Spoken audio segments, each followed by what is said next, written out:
আব্দুল মুতালিব উম্মে আইমানের মাধ্যমে মা আমিনাকে দিয়ে শিশু নবীর পিতার কবর জিয়ারতের জন্য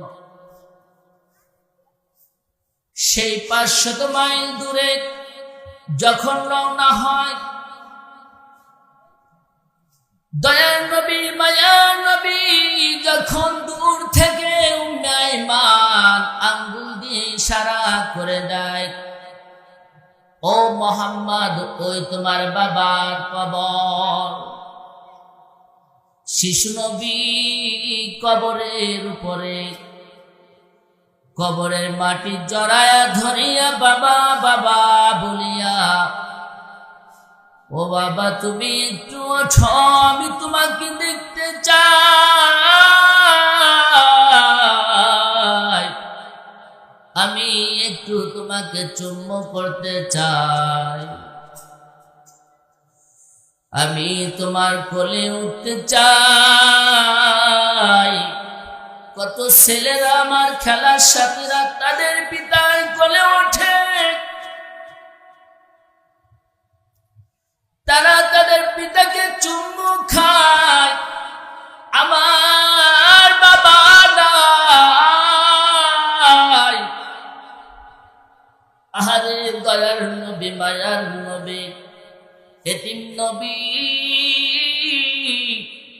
যার জন্য এই দুনিয়া পাইলাম, যার জন্য দুনিয়ায় এত আরামায়েশ, এত কিছুর মালিক হইলাম আমরা, সেই দয়ার নবী মায়ার নবীর মহব্বত ভুলিয়া গেছি।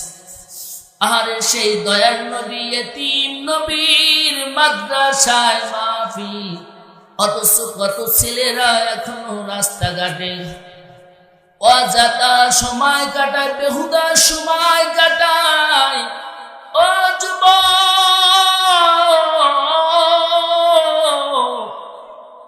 তোমার কি মৌতের ভয় নাই? তোমার যে কোনো সময় মৌত হয়ে যেতে পারে। তুমি এই দুনিয়ার সম্পদের পাগল, টাকার পাগল, নারীর পাগল, বাড়ির পাগল,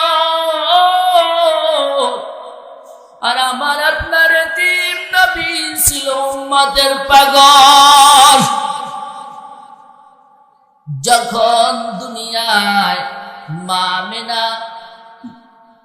হাদিসের মধ্যে আসে, এতিম নবী যখন দুনিয়ায় ভূমিষ্ঠ হয়, ডান কাতে সিজদা দিয়ে আল্লাহর শুকরানা আদায় করে, ও এতিম নবী নিষ্পাপ মাসুম, ঠোঁট থেকে যেন মনে হচ্ছে ইয়া উম্মতি, বলে কিয়ামতের ময়দানে ইয়া উম্মতি, মৃত্যুর সজ্জায় ইয়া উম্মতি। অথচ এতিম নবীর জন্য দুনিয়ার সব কিছু পাইলাম, রাজত্ব পাইলাম, বাদশাহী পাইলাম, গদি পাইলাম, সেই নবীর মহাব্বতের মাদ্রাসার মাহফিল সারিয়ে আমরা ঘোরাফেরা করছি, আমরা বেহুদা সময় কাটাচ্ছি। আমি আপনাদেরকে বলবো যে সব ভাইরা আসছে, এরা আসলে নবীর মহাব্বতের আশিক, কথা ঠিক কিনা? আপনারা নবীকে ভালোবাসেন, মহাব্বত করেন? জোরসে বলতে হবে কতটুক ভালোবাসে। বলে এতটুক ভালোবাসি যে এখনো বসে আছে নবীর মহাব্বতের কারণে, কথা ঠিক কিনা? ওই এতিম নবীর মহাব্বতের কারণে আমরা ঘটনাটা একটু তুলে ধরলাম। এই কারণে এতিম নবী মায়ার নবী দয়ার নবীকে যখন উম্মে আইমান তার পিতা আব্দুল্লাহ কবরটা দেখায় দিল,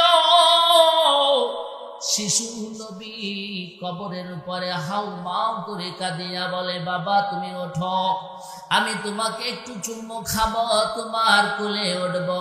আমার খেলার সাথীরা খেলার শেষে তারা কোলে ওঠে, চুম্বন খায়, খেলা শেষে তারা কোলে করে বাড়ি চলে যায়। কত আবেগ মাখা কথা। আল্লাহ পাক রব্বুল আলামিন হযরত জিবরিল আলাইহিস সালামকে যে ঘোষণা দিয়ে আল্লাহ পাক রব্বুল আলামিন বলেন, ও জিবরিল যাও যাও আমার শিশু নবীকে যে তুমি কানে কানে যে বলো, ও দুনিয়ার মানুষ, ও শ্রীনগরের মানুষ, আপনারা ঢাকার আশেপাশে মহল্লার মানুষ, আপনাদের যেরকম দাম আছে, আপনাদের যেরকম আল্লাহ পাক রব্বুল আলামিন সম্মান দান করছে, প্রত্যেকটা মানুষকে ওইরকম সম্মান দান করছে। আপনার আমার দয়ার নবী মায়ার নবীকে আমার আল্লাহ পাক রব্বুল আলামিন ওইরকম দাম দিয়েছে, সম্মান দিয়েছে। বলে কিরকম সম্মান? আল্লাহ পাক রব্বুল আলামিন তার বন্ধু বানায় দিয়েছেন, সুবহানাল্লাহ। বলে আখেরি নবী বানায় দিয়েছেন, সুবহানাল্লাহ। বলে শুধু তাই নয়, এই নবীর সুপারিশ ছাড়া একজন উম্মত, একজন নবীও জান্নাতে যাইতে পারবে না, সুবহানাল্লাহ।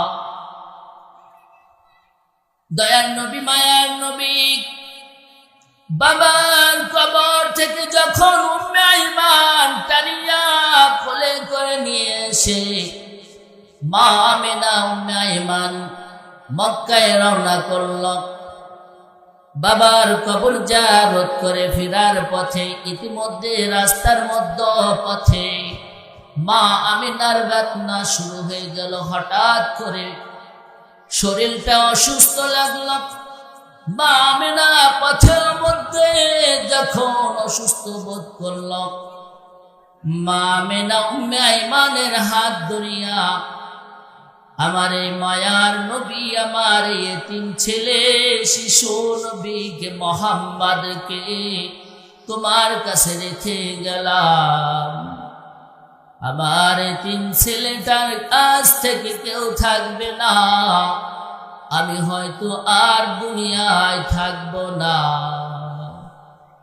উম্মে আইমানের হাতে দিয়ে যখন মা আমিনাও চিরবিদায় নিল, আহারে অবস্থা দয়ার নবী মায়ার নবী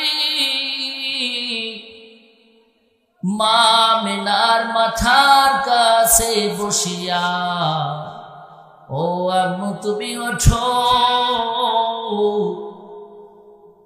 বাবা ছিল না, বাবাকে দেখতে আসলাম, এখন তুমিও চলে যাও, আমি কার কাছে যাইব? আমার তো ভাই নাই, একটা বোন নাই, আমি এতিম হয়ে গেলাম। এই করুণ অবস্থায় উম্মে আইমান মক্কায় নিয়ে আসল। হাদিসের মধ্যে আসে এইভাবে এই মা শোক হারা বাবাকে না পাওয়া ব্যথা, মার শোক আল্লাহর নবী দয়ার নবী মায়ার নবী আবু তালেব থেকে বর্ণনা যে 3 মাস পর্যন্ত এই তার অবস্থা।